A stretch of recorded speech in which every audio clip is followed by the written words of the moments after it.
an eighth of the national average, but it makes our parole numbers stand out dramatically.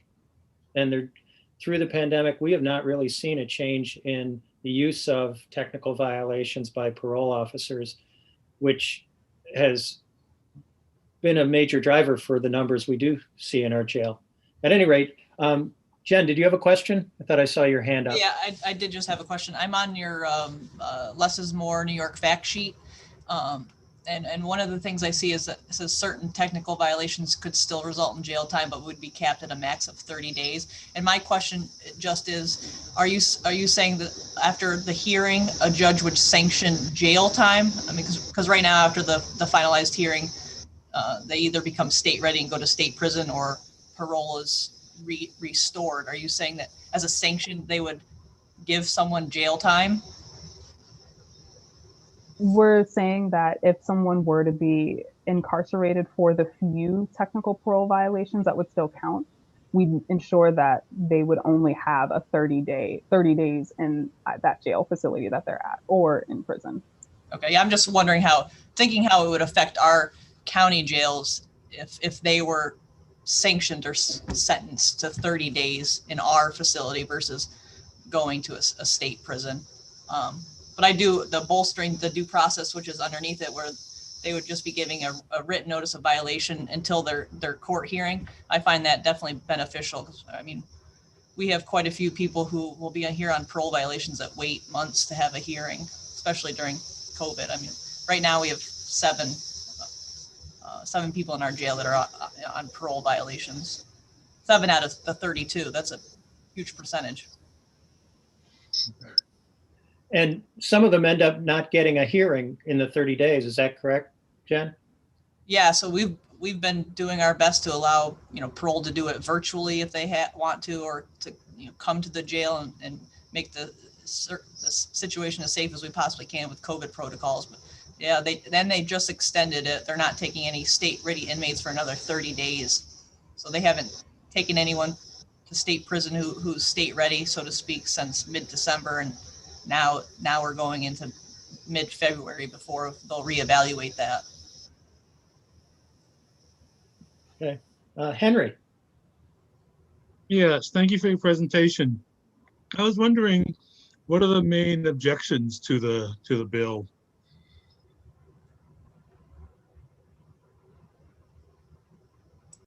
I don't think that sometimes there are folks that are opposed to the bill because they are not as supportive of progressive criminal justice reforms. They inaccurately think that if we were to pass a bill like Less is More New York, it would give people who are on parole this green light to continually miss appointments, or,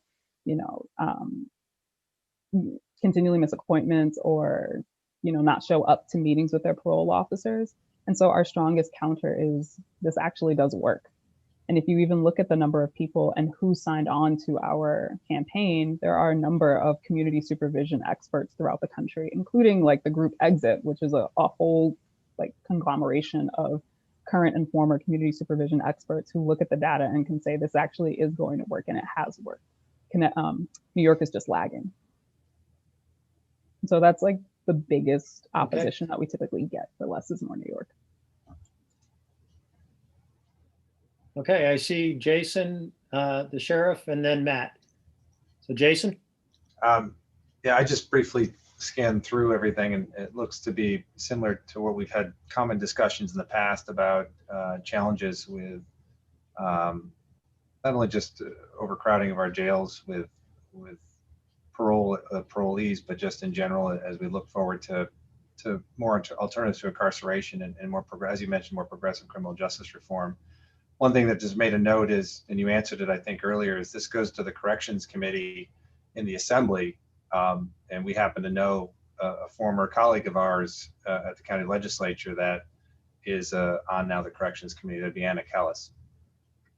So she just left the county legislature and was elected to represent our district in the Assembly. So it may be worth, if this is something we want to pursue, we can obviously talk to Assemblywoman Kelles about this.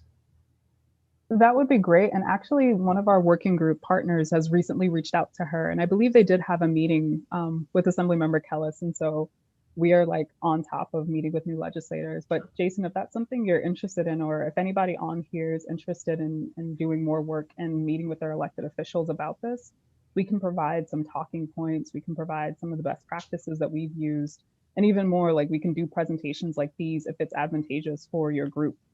So I just want to like uplift that because that's great, and we are in contact with her. Great. Okay. Sheriff.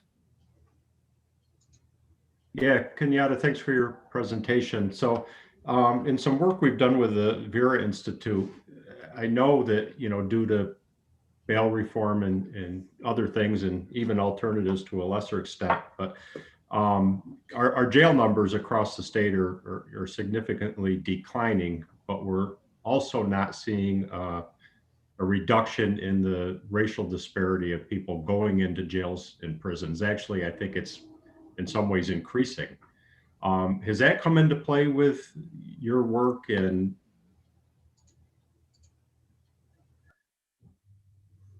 so we're keenly attuned to the fact that there are just immense racial disparities in the criminal justice system. That's why I cited at the very onset that less is more New York is a racial justice issue. In other states, we have not necessarily seen this major disparity in terms of race when they've made changes like these. So that's something that I can follow up with you on and like continue to be in contact with you, Sheriff, to see if there are any changes in that, or if, the racial disparity ends up, to see if there are any changes in the racial disparity. Again, just looking at the pure numbers, if we are to actually implement less is more New York, you would see a major reduction just in terms of who's being incarcerated and the number of Black and brown people that are being incarcerated. Part of the reason, that this incarceration exists is that our communities are just hyper surveilled. And so this is a change that is not only a signal and would radically transform the parole system, but it is that signal to the other pieces of this larger like pie of criminal justice reform of, if we see this happening into this area, we're going to address it here, and we know that it's going to have a trickle down effect on these other areas. thank you. Okay. And Matt, by the way, Matt is our district attorney, so you know. Hi, Kenyatta. I think to Henry's question about the opposition to the bill, I was in a DA's Association meeting. It must have been early 2020, and the topic was brought up. And I can say that I think there's 6 DAs in New York State who are supportive of this legislation, including myself. But that's 6 out of 62. And I think it is a product of other counties being less progressive and less, forward thinking about the criminal justice system. And one of the things that was put out in opposition to it in the DA's Association meeting was that parole is a privilege, it's not a right. And if you don't completely walk the straight and narrow while you're on parole, you deserve to go back to prison. And I don't believe that to be true. And I don't think anybody in Tompkins County generally does, at least not in our government here. But I think that's probably the main argument in opposition to it, is that it's just, coming from a more conservative traditional prosecution model. But I think, I've been outspoken and supportive of it. I just gave a quote for a press release that Kelles put out a couple of weeks ago. So hopefully we can be a leader in pushing this forward, and maybe Anna can help us too. Thanks, Matt. I'm curious from what you said, is there an argument that there just aren't other good graduated responses that parole officers can use? Because it seems like that's just a lack of, figuring it out. I don't think there was a real desire to be creative or innovative among the people who were really expressing their vehement opposition to it. Okay. Any other questions? I don't see any other hands raised. What would be the best way if we decide we want to do something as a committee and a legislature to support this? Is it a resolution? Is it I see Martha Robertson is in the meeting with us. She chairs a committee that is focused on lobbying and advocacy for state and federal change in law.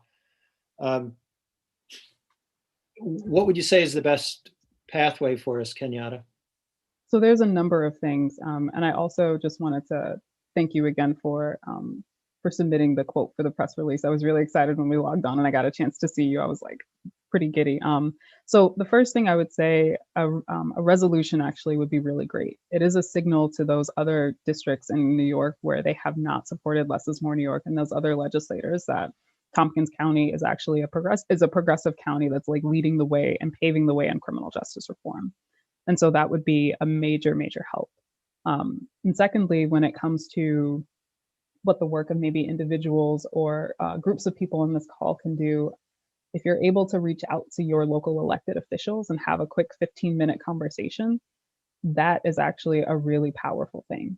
Elected officials want to hear from their constituents. And so just having a quick 15-minute call, and you can do it, as a group, so folks aren't going in maybe by themselves, but, pair up with somebody, or even writing an op-ed in support of Less is More New York, that would be a major help.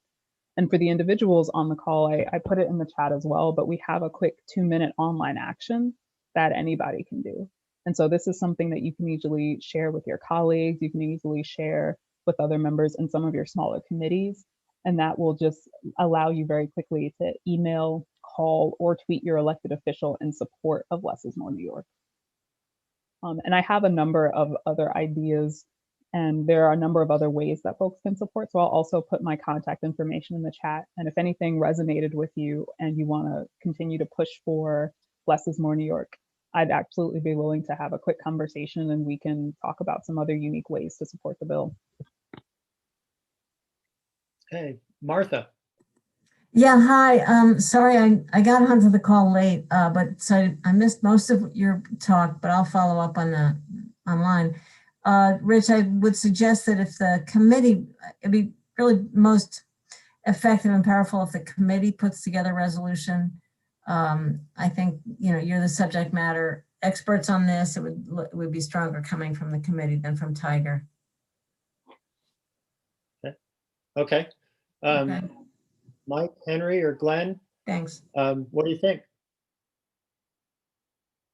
Resolution from our committee. Yes? Okay. Yes. Yes. right. Yes, that sounds good to me too. I think we should do a resolution. Okay, great. I think we have consensus. We should do a there. resolution in ISAC.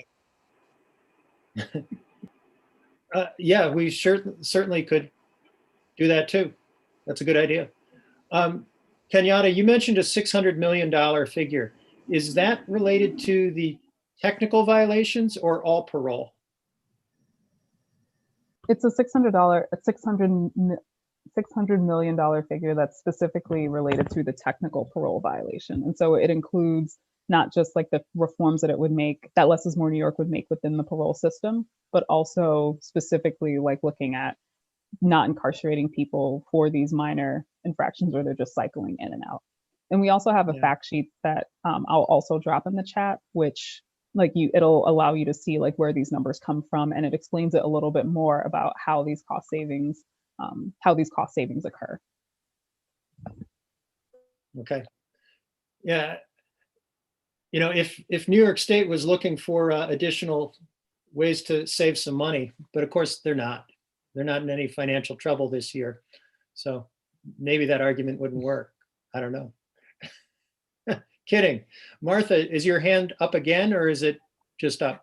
Yeah, Henry mentioned the NISAC resolutions, but the deadline is tomorrow. So Henry, you maybe have some homework for tonight. Kenyatta, has your group ever presented to the State Association of Counties? I mean, that might be something we could organize to the Public Safety Committee there. I don't believe we have, but so that would be great if you could organize that. That would be wonderful. We can bring, usually we do this with not just myself, usually we have our members here, but we had a bunch of other things that we had to do today. So like we're spread kind of thin today, but if we set it up far enough in advance, we can definitely get other members who are our members involved in this as well. So that would be wonderful. All right. Martha is the vice president of that committee. So I would call on her. That would be a great opportunity, I think. I think that would surprise that committee. Kathy and Michelle, if one of you could capture all the stuff that's in the chat and dump that into an email to us, that would be great, because stuff that I haven't figured out whether than like laboriously copying it during a meeting to save the chat links. But if staff could do that, that would be really helpful. Thanks so much. Appreciate it. And I'll make sure I follow up via email with all of this stuff to make it easier for you. Oh, great. Okay. Thank you. Henry, I saw your hand up. Yes, did you? I just got back. Did you call on me? I saw you had your hand up. Yes, Yeah. yes, I did. I wanted to know why what makes New York special? Why is this a racial issue? Do you know any insights?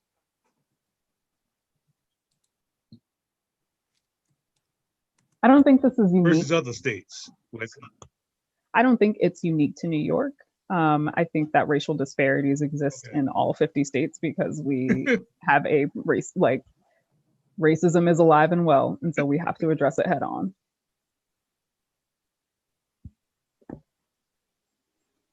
I would imagine that it shows up here because of the very large return rate Last on people on question, how parole. long, do you have a sense of how long people Copy all of it. stay in jail for technical violations? I will get back to you on that just because it Okay. does vary depending on like the county an individual is in. But let me get back to you and I'll follow up via email after speaking with a few of our campaign partners. Okay, thank you. Okay.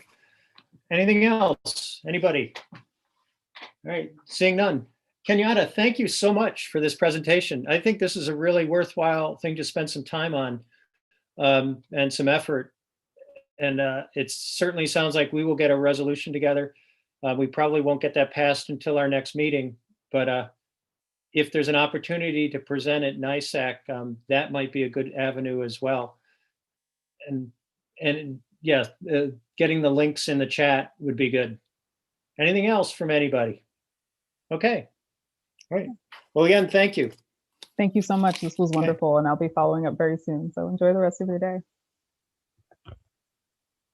You too. You too. All right. Any changes to the agenda? Kathy, anything we're missing or need to get rid of? Okay. No, I think I have we're all minutes set. from December. Okay. I have minutes from December 15th, 2020. Could I get a motion on the minutes? Glenn moves. Second. Mike or Henry? Thank you, Mike. Second. Any questions or comments on the minutes? All right, I'll call the roll. Glenn, Yes. Henry,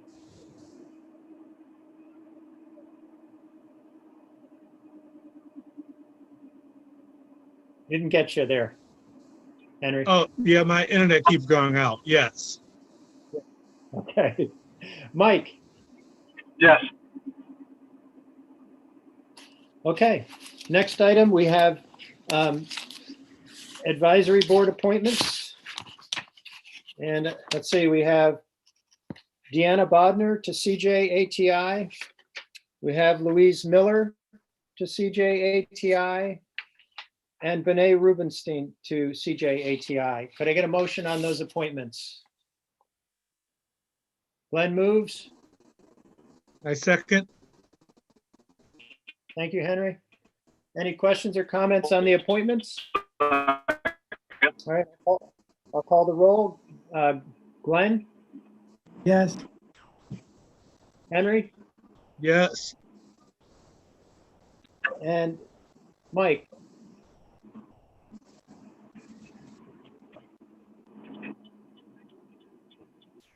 Hello, Mike. Yes. And the chair votes yes. That's unanimous. And I think I can't remember if I voted for the minutes, Michelle and Kathy, but okay. But I voted in the affirmative. Chair's report. I had asked Michelle to share the public safety priorities from 2020. And I thought we could just take a few minutes to look at those. For those who haven't been paying attention, I would argue that 2020 was a very different year. And we did our priorities just before the pandemic closed us in. And I see, looking at the list, that we had talked about a lot of different things, and it pretty much went out the window as we started looking at or focusing on the pandemic and then the George Floyd incident and responding to those issues. And of course, trying to deal with the budgetary impacts. But I would like to just go through, and you notice the first item is the proposed New York State less is more legislation. So this cycled through last year, and obviously it didn't go anywhere through the legislature, but as we noted, I think the pandemic has put in stark relief what kind of local impacts that has, both in terms of the impacts on the individuals, but the economic impacts on our jail system. I don't know if anybody has comment, but we're probably going to be looking at our priorities for the next year at our next meeting, and I would suggest this should be one of them, particularly in light of Kenyatta's presentation. I think there's good arguments why we should be thinking about this. Does anybody have any question, comment on that first item? Jen? One thing I just would like to get some clarification on is, when someone has a parole hearing, they don't get sentenced to time in our facility. They spend time in our facility till they get a hearing, and then after the hearing, the state technically is supposed to have 10 days to pick them up. So that's why I asked that one question. In their fact sheet, she says technical violations you could still be sentenced up to 30 days in jail. So is that what they're asking, that after a parole hearing that be an option for that parole board, is to sentence them to time in our jail versus them going to state prison? And I'm just wondering what kind of effect that would have on the jail. I think, Rich, it's Lance. I think, as I understand, the purpose of this is that they get that credit once they arrive, let's say in the Tompkins County Jail. So I think the intent is it's 30 days, so that here typically it's easy to spend 30 days incarcerated before they get to the parole hearing. That would be their 30 days, and they would come back out on parole again, is I think their intent. Or if they're talking about increased due process, you could envision parole hearings taking place while the person is not incarcerated. And if that happens and the person is given a jail sanction, that's, I think, where Jen's question is most relevant. Yeah. That's what I'm wondering. Is there sanction going to be time in our jail? To docks, or do they go to the local jail? I'm not sure they know the answer to that question. I would agree with Matt. I think the intent is they're on parole, they get a 30-day hit, as they call it. It should go to docks and not you guys up on the hill. No, I agree with that. That's why I just wanted a little bit Yeah. of clarification, because that would play a role in our facility. Is now they're, the state, in the state, they would just sanction everyone to 30 days in the jail. That wouldn't necessarily help us. Maybe we can communicate that to her and see if she can get an answer back to us. Yeah, that's It's a good idea. worth clarifying, because if it's a challenge in this legislation, then there's a reason to try to work through that or find a different alternative to it. I think, as a practical matter, if someone's in jail for a technical violation or a violation based on a new crime, they're almost never doing less than 30 days under any circumstances. I don't know if Lance might know of a case where somebody did, but I certainly don't know of any cases where somebody spent less than 30 days in our jail waiting for the resolution of a parole violation. That my experience there in the last, I'm trying to think, what, 15 years, I suppose it's possible there are one or two, but they almost always, simply because parole, they used to come here once a month. And so you were almost guaranteed, I think it's pretty common, an easy 60 days here plus sitting, waiting on the hearing. So yeah, Matt's right. I think it would be unheard of not to have 30 days, 30 plus days under a normal process. And I agree with them getting credit for those 60 days. I guess I just want to make sure that we're interpreting that right and that they wouldn't be, sanctioned, or the parole hearing board wouldn't say, now you're getting 30 additional days in the jail as your sentence, so to speak. Yeah. Okay. Well, these are things that I think it makes sense for us to figure out, and we should have a resolution ready with a good understanding of that for our February meeting. Okay. The second item that we had looked at doing last year was consider capital program at jail to address needed upgrades. And obviously this is sat on the shelf because of everything else that hit us shortly thereafter.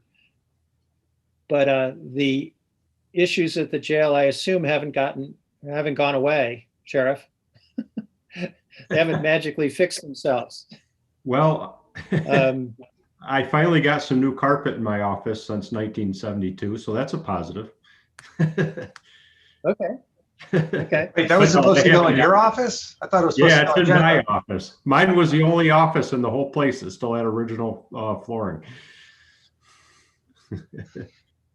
Rich, I can Okay. add that, Well, the capital plan that's been adopted has a $4 million appropriation this year to do design for a series of upgrades at the facility, and next year to do construction. So I know in the next few weeks, I'll be having a capital meeting with Rick and several department heads about capital projects. This one will be on it. And what should be happening if we move forward, which we should, because it's been appropriated, is starting with a design this year and then construction into next year. Okay. I anticipate then this will probably be a reasonable thing to include on our priorities for 2021. Okay. And the third one is pretty interesting because events overtook this as well. Determine possible actions to reduce disparate minority impact in the Tompkins County criminal justice system. We didn't approach it as we thought we would, perhaps, but we have taken a tremendous amount of time and effort to look at this issue since the George Floyd incident and the aftermath of that. And I anticipate that will continue as it is, through at least getting our plan done in April, and the Public Safety Committee will be looking at that. But I was on a call yesterday where we talked about, well, the plan is really just a first step, that if it isn't a living document and we're not going at it in a lot of different ways, it's really not going to succeed. And the Public Safety Committee will be intimately involved, I think, in one, looking at the plan, but then afterwards in looking at all the budget implications and getting ready to try to do things in our next budget round to implement the changes that are recommended. Any questions or comments on that? Rich, just one thing, I think, working on these issues, and I think there are probably a number of factors, but to some degree it may reflect systemic biases in the system. And just note for you guys to keep in mind, I think one of the things that's helpful in addressing those things are the more transparency you have or light on some of these issues, it helps, address them or resolve them. Just something for you to keep in mind. Yeah. Okay. Anybody else? This I think will be fairly central last year and this year. So the next item we had was monitor the local impacts of New York State bail and discovery reform legislation. And that I don't feel we spent a tremendous amount of time really looking at. But locally, we really did decrease our jail numbers. So, you know, the bail issue just, I don't think was as much front and center. I'm curious, Matt and Lance, on the discovery questions. How has that worked the past year? Well, I think one effect it's had from my office is that we have probably diverted more cases from the criminal justice system as a result of the discovery requirements. It forces us to look very deeply into a case in the very beginning, and that didn't always happen in the past because we didn't always have to have all the paperwork from law enforcement at the very beginning of a case. So it has probably impacted the lower level cases, resulting in more dismissals that we've made voluntarily. But it's also resulted obviously in a lot more legwork for us and a lot more data and man hours, personnel hours trying to track down the information. I think, Rich, just to follow up on that, a couple of points. I mean, I think, Metz, we are seeing that those low-level offenses being diverted, as Matt said. I think there are some good policy reasons behind that to suggest a lot of those cases. I think what Matt said historically is correct. I think there are some good policy reasons for that to occur. One of the things, and I can't tell you this yet because 2020 was so unique. One of the things, certainly it is one of the things that contributed to our budget this year, our spending or lack of spending in some cases, and that may adjust our budget somewhat if that's if that becomes a policy that continues, that you may see. So there may be two positive impacts there on that. I think, I think discovery, and this year because of, COVID, it threw everything off. My sense is we're working through discovery issues, the processes. I don't know how Matt feels about that, but I think, which I think is to be expected as we keep going forward with it, it'll become, we'll all get better at it. I suspect one of Matt's problems are in terms of they're having to chase data or getting officers who aren't used to providing data or documenting immediately, having to go back to them and saying, I need this, I need that. So I think that learning curve as we get through that, we'll see continued improvement and we'll get used to it. Matt, have you seen that? Well, it's certainly put the various practices of the main law enforcement agencies under the microscope much more significantly than before. And the sheriff's office has been fantastic in terms of getting us the paperwork, no issues. There are other agencies that are really not as concerned about the time limits and the requirements that they need to comply with in order to for us to prosecute the case effectively. And so we are struggling with that to a certain degree. I will say the state police, they do things their own way, regardless of what we ask them to do, regardless of what we need them to do, and that's a constant struggle. So, it is what it is. Yeah. Okay. Henry. Yes. Matt and Lance, have judges been strictly enforcing the discovery deadlines, or has it been sort of still loose? We haven't had to litigate a lot of cases. We have litigated one in city court that I think was an aberration. frankly. But the law is written so that there are processes to encourage working together to resolve discovery disputes. That I think, we really haven't had an opportunity in 2020 to litigate or really go down that road very, very significantly because of COVID. But, maybe we will in 21.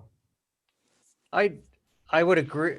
Whoops, sorry, Matt, I didn't mean to cut you off. I would agree with that. I mean, the city court case was, I think, a bit of an aberration, and it was helpful, that decision. It kind of laid out what their thinking was so everyone could see it.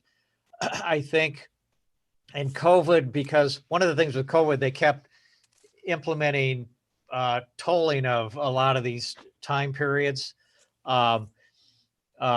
So there haven't been major issues. And I think for the most part, people have been trying to work together on it. I think the judges initially were taking a liberal view of allowing people to try to work through it.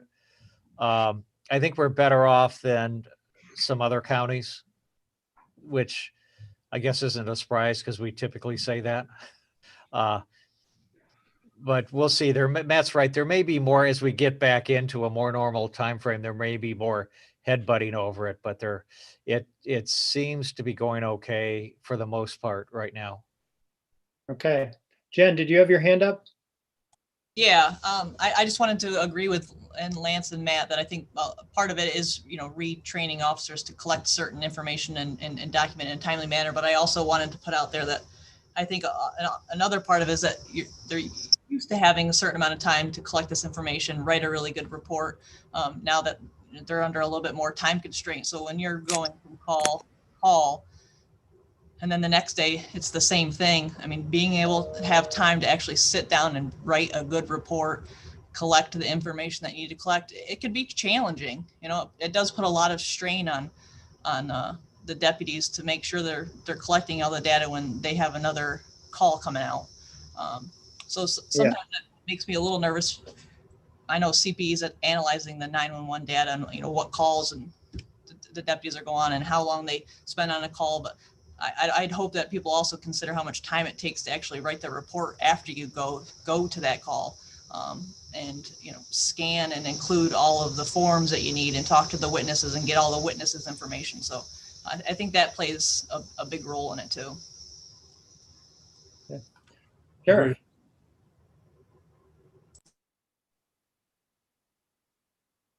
I was just going to add quickly, Rich, that the VEER Institute has been studying our jail data and actually all the jail data across the state. And I was able to see and briefly review their preliminary draft report, and it's pretty impressive in regards to jail stats, disparate treatment, and things of that nature. So if it doesn't come directly to you, I think it would be worthwhile to the committee once it's finalized. Okay. Yes, that would be really good. All right. Anybody else on this one? I noticed at the bottom of the priorities list from last year, we had 7 other items that we thought might be possible priorities.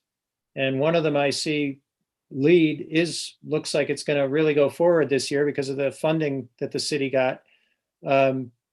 We talked at our Tuesday legislature meeting about one of the impacts of raise the age legislation, and for trying to find a better process for these very few individual minors that are coming through our criminal justice system seems to be a time well spent. So we might look at that.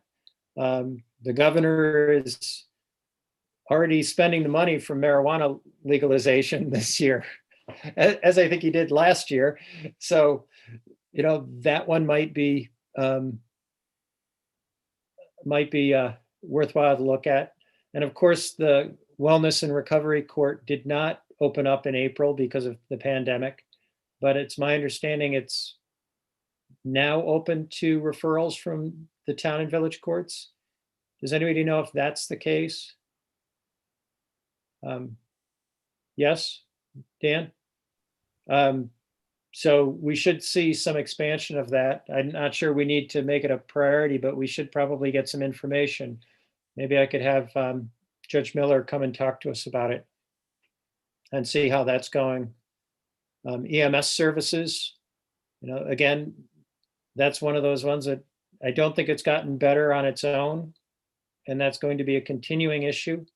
And I think we've learned some things in the pandemic about where the pressure points are in our healthcare system, and EMS is among that. So maybe. Number 6, the emergency communication system. We're having a review of the 911 calls right now. I anticipate that one of the recommendations in our plan will be making some upgrades in that area. So perhaps that's an appropriate priority. And then the Traffic Safety Council and the Stop DWI Committee, the combination. And frankly, Jason, has that occurred? It has not. It's something I just communicated with Lisa about. I believe we have to follow up. We have to follow up with Jonathan. It was last with our county attorney on the next steps for. I think there were some charter changes that had to be made as a result of it. So we will pick that up and bring it back to you next month. See where we are with things. Okay, Glenn. Thanks, Rich. Shouldn't number 6 be brought up to priority 1, 2, or 3? Yes. Yeah. I think. I mean, I guess that's the year, argument. I mean, Brian's working on the backup with Cornell University and also shortwave radios program too. So yeah, it should be this year. Yes. Yeah, Brian. Just pointing out that the communication system upgrade was done last year. Sounds like the only thing, I don't know what the hell everybody else has been doing, but that's one project that did get done. And yes, we do continue. We've got a very large project, backup center with Cornell that I think is going very well. And certainly more to come on that. But what was the other part, Glenn? Oh, yeah. That's established. That could go. As a matter of fact, they're doing testing monthly now. So that's in place in the event that the radio system does go down prior to getting the backup center up. Okay. All right. Well, what I would like us to do is to spend some of our February meeting trying to determine and vote on what are our priorities for 2021. If, in terms of process, I'm happy to do a draft that we could then argue about. And I would take these and basically use my judgment to say, here's where I think we need to focus our effort. And then you can disagree with me at the meeting, if that makes sense to the members of the committee. But if you have input in the meantime, before that meeting, you could send it to me and say, I think this item really should get upped on the list or down on the list as a result of, what we've seen in the last year. Does that make sense? Just as a way for us to move forward to February? Rich, I'd be happy to work with you on it. Okay, Glenn? That's what I was going to say. Did Jason have any input on this list? Yeah. One thing I can share in my updates is, unbeknownst to the department heads on this call, next week I'll be sending out a request for them to complete their work plans for the year, and then share that obviously with the respective committees. So I'd be happy to work with you on it, Rich, as I start to get some of those work plans back as well. That'd be great. That'd be great. Okay. Anybody else? All right, let's keep moving. We had the presentation of less is more. County administration. Jason, you can just keep going. you know, I can't let Brian steal the show. He's not the only one doing work around here. So we do move paper around every once in a while. So a few things, and then I'd like to just give an update a little bit on the reimagining public safety. But beforehand, the capital program, since I think you've got 2 or 3 departments here that fit under this year's capital program, the public safety building, the backup dispatch center comes to mind off the top of my head. You know, I'm going to be having a meeting with Rick and Kevin and Drew probably next week, I think, to start just to do a general review of the capital program, with the intent that I'll probably be meeting with those departments with those projects probably every other month, and we'll be giving generally this impacts mostly F&I, but any department or any other committees that have a project like the public safety building and or the backup dispatch center, will bring that kind of quarterly update back to this committee. We're going to take a little bit different approach from capital program than we have in the past to ensure that we're monitoring the projects, seeing them through, and also being a little more transparent with the progress of them. So that'll be forthcoming. Just want you to be aware of it. The public safety, reimagining public safety plan, Rich, you mentioned earlier, would come back to this group, and I would imagine this group would be the primary committee that we would work with as we start and we talk about the implementation and moving forward. So that's to be forthcoming, and I'll talk a little bit more about where we are in that process in a second. About that, I do want to say though that we should probably start looking at setting up a meeting at the end of March, the last week of March, for adoption of the plan. We have to have this adopted by the legislative body before April 1st. So I can work with Kathy on setting up a legislature meeting for the last week of March, so that this plan can be adopted then. I have not had a chance, although I've looked through some of it. The state budget impact report by NISAC is out, and yes, cannabis, the legalization of adult cannabis use is in that proposal. I don't know all the details, other than I think there's an office for the director of cannabis, which I'd like to know what the qualifications are for that position. But nonetheless, I'll get back to you on that. I'll have, hey, it's the director of cannabis. I have to ask what the qualifications are for that position. We'll probably do a more thorough report to the legislature at the next legislature meeting, but we'll send out some notes probably by the end of next week about some things that pop out on us, and we'll bring that back to the next committee meeting for public safety around that. RTA issues, we talked a little bit about that at the ledge meeting on Tuesday. I'm going to get a meeting together in the next week or two with folks that have been involved in those specific instances. It's probably around 5 or 6, maybe a little bit more, a little less, where we've had situations where housing can't be found, and the sheriff, has to house the youth for an extended period of time. So I talked to Jonathan today about it, and the state is not giving us a solution, so we are going to have to come up with one that's going to work for us. And there's a variety of different options out there, but we can't have this continually happen. It's to no one's fault, on this call. It's nothing that the county's done wrong. It's a crack in the RTA legislation and the crack in the system of the state, and they're not going to necessarily solve it right now. So we're gonna have to just come up with a solution that's going to work, so we don't have our youth, housed in well, Derek does have new carpet now, so it's a little nicer, but we can't do that anymore, and we're going to figure out a solution for it. So we'll get together the next few weeks on it. Where we are with the reimagining public safety process, and Deanna's on to answer any questions that I can answer as well, and it will add to the update. We're at the process point now. As you know, there's been a pretty substantial public input process through community voices. We had several panel discussions. The sheriff and I were part of that.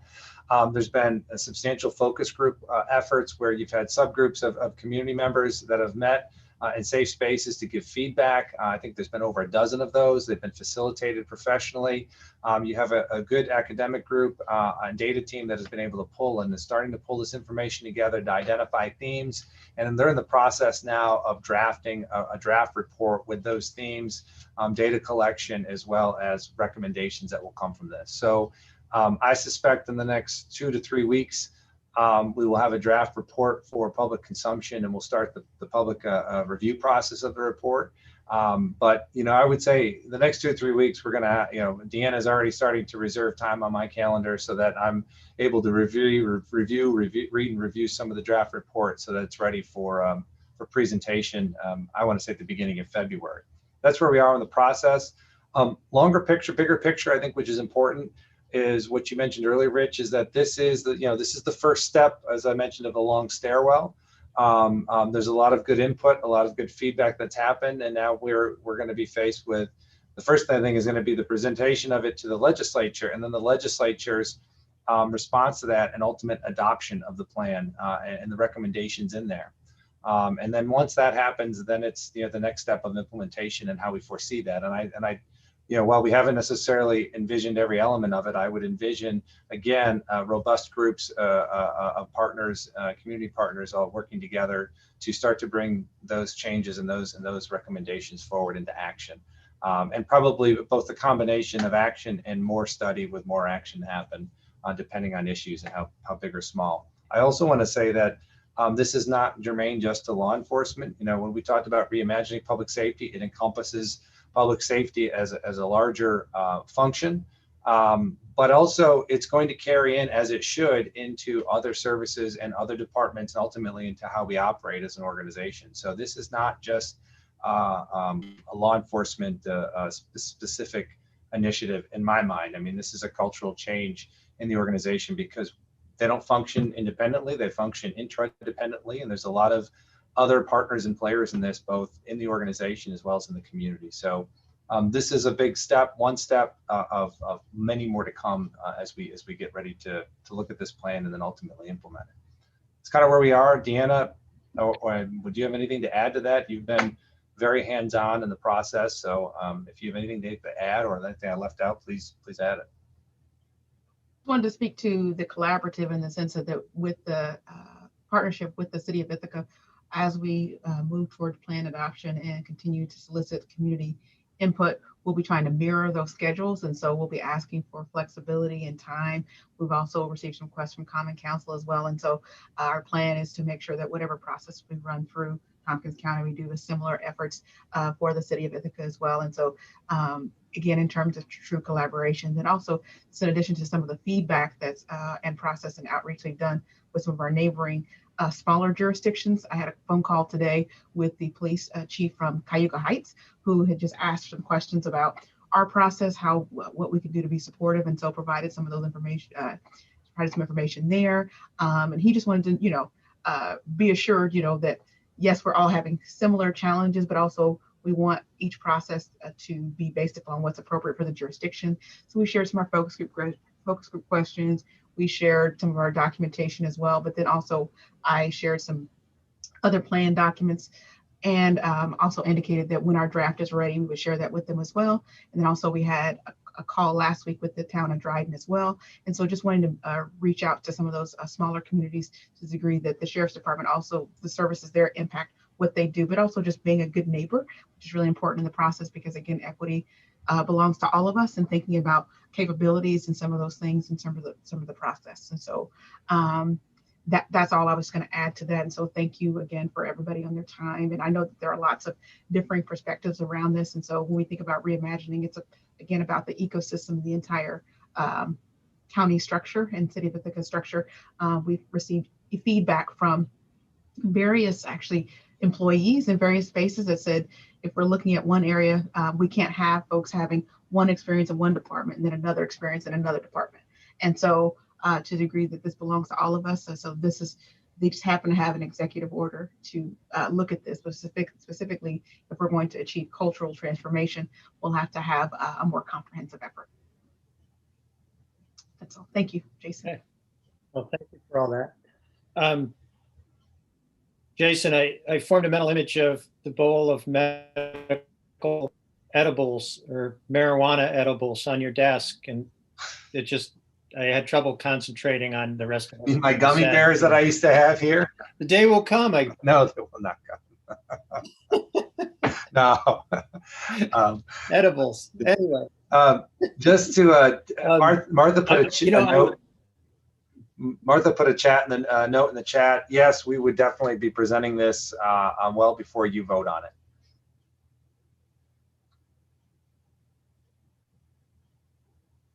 I'm reading her note in the chat.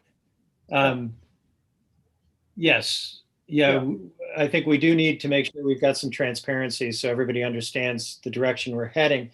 You know, having sat with some of the working groups, there's a huge amount of work going on here. And we've gotten real contributions from members of the public and different community groups. I think we have an opportunity to do something meaningful. So it should be exciting. Looking at the calendar, Jason, I see the legislature meeting in March is on the 16th. So you're saying the legislature will have to have a special meeting after that? Yes, I think, you know, just giving more time, I think, is going to be important. So even whether it's a meeting on the 30th or the 31st, that's probably what I would recommend, because it'll give you the most amount of time, give you another, you know, series of weeks. You know, we expect, I think, to have this to you, you know, sometime at the beginning of February. So that, you know, that gives you about 6 weeks. 7 weeks, depending on when it comes out, to be able to, you're going to have a public hearing, I believe a public hearing on it, at least one public meeting on the plan as after it's submitted to the legislative body. And then I would imagine, depending on when it falls, you know, you may get 2 public safety committee meetings in before you have to vote on as a legislature. We may, depending on timing, you may want to have a special public safety committee meeting to have more dialogue on it as well. Because I would imagine you'd want this to go through. That reminds me of something I mentioned. I imagine you'd want this to go through public safety, Yeah. and then support it moving forward to the legislature. Yeah, and Kathy, I was just going to mention we need to establish the time for our meetings. Yes. So you were raising your hand on, Kathy? No, I was gonna say something about the public. So let me ask. I was gonna say something about the public hearing, that if that's a public hearing required by the legislature, we'll need a resolution to establish that and do a legal notice. That's Okay. So we'll need time to get that through. All right, maybe Kathy, I'll work with you then and see, you know, I think the public hearing can be scheduled anytime from the time it's presented. You would probably would make sense to have it be done either the second meeting in February or the, which would give more time for the public to give feedback, but or the first meeting in March. So I can get with you on that. So the legislature will have to approve a resolution. Yeah. The meeting prior to the hearing, so. So at the earliest, it would have to be the second meeting in February, but likely the first meeting in March. Okay. Okay. All right. Either Deanna or I'll get with you. Let's set to the work on public that. hearing date at the first February. Yeah. Sorry, so you're saying set the public hearing date at the first February meeting? Or later? Yeah, in the you'd have month? to pass a resolution setting the public hearing and then conducting the public hearing, probably either the second meeting in February or the first meeting in March. Okay, my preference would be the second meeting in February so that there's time to incorporate input if there's changes to be made as a result. Okay. Okay. But let me digress for just a moment and ask the committee members, does this time and day work for 2021? I would like to keep the meeting at the same time if that's, okay, Glenn? Yes, that's fine. Yeah. Henry? Yes. Right. And Mike, you are not going to be on the committee this coming year, is that correct? Yeah, no, Leslie told me you didn't want me on the committee and that you were kicking me off, so I'm out of here. Not true, not true. No, I'll tune in still. Though. Dave, you're going to, Yeah, I'm going to be here. That's fine, John. Or Rich. okay. Okay, and Mike, you're always welcome, you know that. You know, yeah. Okay. So Rich, Visible you'll or just, I'm aware. Rich, you'll reach out to Shauna Black then? Yes, I will. Okay. Okay. So it sounds like we'll be able to stay at the same time. Yes, it sounds like it. Thank All you. right. Good. Okay, Jason, anything else from county administration? Not right now. We're still fighting the fight with COVID, obviously, and vaccinations, but I think you've heard everything most current as of Tuesday, so I don't have anything new with that. Deanna, do you have a question? I did. Thank you, Jason. I just Go ahead. he laughed because I always have questions. I just wanted to clarify just a little bit of expectation in terms of timing. Everybody knows it's an iterative process. As we work with community, we get information and data at various times. Where we are scheduled to receive just to kind of refine what Jason was saying earlier, we will receive the research report on January 31st. And then from there, it will be a run to get the report to everyone. One of the things that we really want to communicate and continue to say out loud is no decisions have been made until we receive input from the public. And so in the spirit of making sure that we're doing that, we're looking at a minimum, I know we just talked about 6 or 7 weeks, possibly a minimum of a 30-day community input window. And so you probably will receive the report a little bit sooner than that, but we want to give it at least a minimum of 30 days for public comment, and that'll come in the form of town halls, some other forums and things of that nature. And we're trying to book Jason Molino's for community process updates at least 5 days a week. And so I just wanted to share that's the window again, knowing that this is a stairwell. We're just launching these conversations, but we want to give residents at least 30 days to comment, and that will come virtually, paper form, and various things. And we're still working through some of those details. So just wanted to clarify some of those things in terms of timeline and getting these things to you. So thank you. Okay. Thank you. All right. And let's keep moving along. Sheriff, welcome, and you're up. Thanks, Rich. I think everybody talked about everything I was going to mention. You brought up our jail numbers, and Jen talked about our issues with the state, taking our state ready. So I only have one more bit of information, which is on a much lighter note. We had donated to us a new canine, a yellow lab, is going to replace our German Shepherd looking dog that we have now. We're going to go with a much more gentler approach. This dog will be trained in tracking of articles and explosive detection.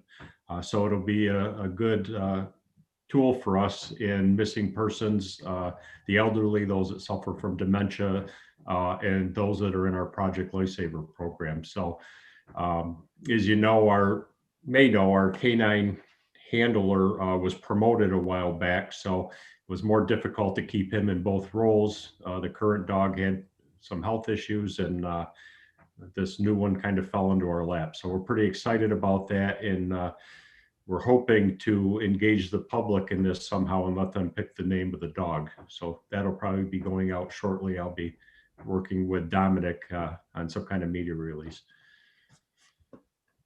Okay. Great. I did have a question, Sheriff. In your report, you indicate the December 2nd staffing analysis discussion with the commission. I'm wondering if you've gotten any feedback since then. Yeah, thanks for reminding me of that. No, we haven't. We did have a lengthy phone conference call with them, Jen, myself, and Ray in the jail. They were going to put together some documentation for us on a proposal and get that to us. I have not received that yet. Okay. Right. More to come there. Any questions or comments for our sheriff? All right. Okay, seeing none, I would move on to the district attorney. Matt, welcome. Thanks, Rich. Just a couple really quick things. I actually had a conversation with Judge Miller earlier today about the felony mental health court and what that's going to look like. And we agreed to set up a meeting with the other judges and myself and Judge Miller to plan it out. It's not going to happen until the spring, but we are planning for that to take place. And then I think we all know that LEAD is moving forward. I think we're in the process of signing the MOU right now, which is a big step. And so we're excited to move that program forward. Okay. Thank you. Any questions or comments for our district attorney? Okay, Department of Emergency Response. Brian, welcome. Thank you. Sorry about the screen. It's been flashing all day for some reason, but whatever. The only thing we have is our monthly Tomstat report. I think we've given updates for everything else earlier in the meeting. So if anyone has any questions on those, I have reviewed it. Really, the only thing is the same that's been going on since COVID, in that the numbers are quite high for domestic disturbances. But for some reason, the dispute column right above it is a bit lower too. I don't know what to make of that, but I guess it's safe to say that domestic disturbances are up and have been up. Other than that, it's pretty status quo in terms of the numbers. But if anybody has any questions about anything, be glad to answer. I'm looking for anybody. As we do look at these numbers every month, I note, that the numbers seem fairly stable. And we've seen this uptick in domestic disturbance at the same time we've seen disputes going down. I'm wondering if some of that is just there's more careful questioning happening on the 911 call. Do you think that's a possibility? It's certainly a possibility, sure. It may be that that the call gets changed once the officer or deputy has had a chance to arrive at the scene, and they can certainly change the nature code of the call. But beyond that, I don't know. I mean, they answer phones and they send people. Yeah. Okay. And it's my understanding there's a part of the reimagining policing effort is that there's a review of the 911 calls coming through. Have you been involved with that at all? Just giving authorization to provide the data.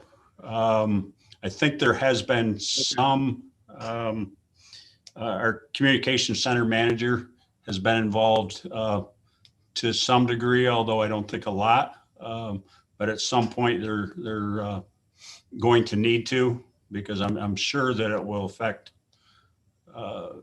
dispatch operations as it relates to, normally they would send law enforcement solely to some calls where now it may be something alternative to that. So they're going to have to be in the mix at some point with it. Yeah, I agree. I think we're going to see some recommendation there. Okay, anything else from emergency response? Any questions? Okay, seeing none. All right. Next up is Department of Probation and Community Justice. Dan, and I see Carla there. Welcome. Thank you, Mr. Johnston. Everything's pretty much status quo here at the Probation Department. Things are good. We do have a resolution today for the committee to consider. But all in all, I think we're in good shape today. Okay. I'm looking for that resolution. Let's see. It may not have made it to your desk because I see it was sent today. Ah, okay. Well, let's go find it.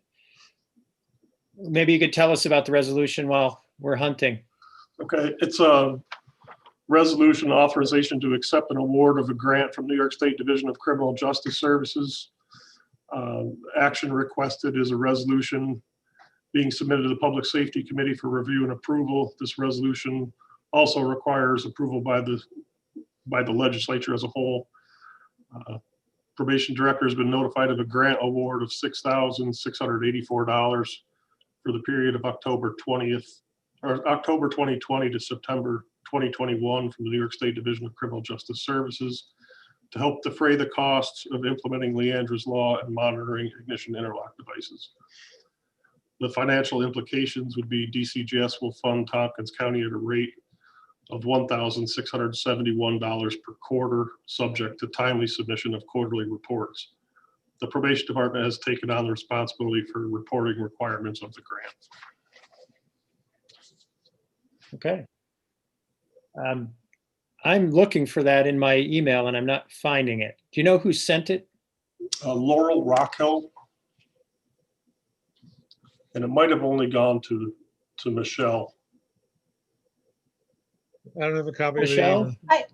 Hi, Rich. Yeah, it was submitted through the system today, but it wasn't submitted for this agenda. So it wouldn't go on until the next meeting, and we weren't notified that it needed action today. Do you need it today, Dan? I don't think there's any emergency, so next meeting will be fine. Yeah, it's actually, we can reach out tomorrow and schedule it for the next meeting. I apologize. I thought it was on today's calendar. No. That's okay. It's all right. Okay. Okay. Yeah, I just assume, make sure that the public has a chance to look at it. I think we're going to want the money, but we might as well let everybody see it. Okay, anything else, Dan? I did look at the snapshot and the booking information. It seems like things are proceeding. I don't see that there's much of an uptick in the wellness and recovery court yet.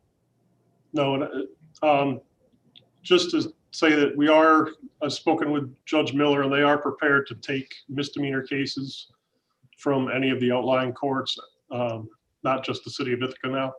So for the cases that we monitor and the cases that we do pre-sentence investigations on, we will take that into consideration with our recommendations.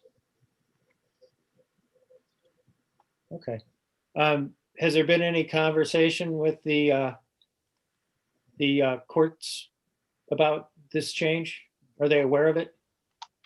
I believe they were made aware of it through the Magistrates Association, through a communication from Judge Miller.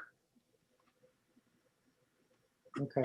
I know this has been a very, very different year in our court system, but I'm trying to remember what time of year you usually conducted the sort of defense counsel, prosecutors, and judges presentation on alternatives to incarceration and treatment programs. Is that about now? It's usually been December and January. With COVID not being able to get people together in one room, it would have been a virtual meeting, and we just didn't see any real burning issues since we're all communicating through the hot button issues that we've all talked about today, being police reform and reimagination. Bail reform is really hard to discern any good information from, because basically its inception basically coincided with the onslaught of COVID and changes of court shutdowns and slowdowns. So we did not do one and have no plan to do one at this time. Okay. I think it might be worth it just to listen. You know, I mean, there'd be some things to present, but it might be useful to hear what the judges are saying. I don't know, but that's your call. Okay, Okay. I could Anyway, definitely reach out to them and see if there's anything that they'd like to get together on and have a discussion. Yeah. All right. Again, your call. I wasn't pushing. It just. Oh, it's fine. I understand. It's been an important part of our annual calendar, and just difficult to pull together. Yeah. I wish we could all get the vaccine and meet in person. Any questions or comments for probation? Okay, seeing none, good. The assigned counsel program, Lance, welcome. Hello, Anything everyone. you I'm going to be quick and simple. We're pretty much status quo. Not a lot to report. So unless there are any questions, that's all from us. Okay, great. Well, good. All right, and it looks like we've come to the end of our agenda. Is there any other business to come before the committee? Seeing none, could I get a motion to adjourn? I move. Glenn moves. Second. Okay, Henry seconds. Thank you. Yeah. All right. Well, I'll call the roll. Glenn, Yes. Henry, Yes. Mike. Yes. All right, and the chair votes yes, but with the proviso that I'd like to say thank you to Mike Sigler for your service on the committee. And you've done it. You've helped us, so thank you. Well, I hope I did. And thank you for the trophy. Appreciate that. And it's been great. Yeah. Well, soon you can get an edible off of Jason's desk. So. Fair enough. Fair enough. All right. Okay. Thank you, everybody. We'll see you in a month. All right. See you.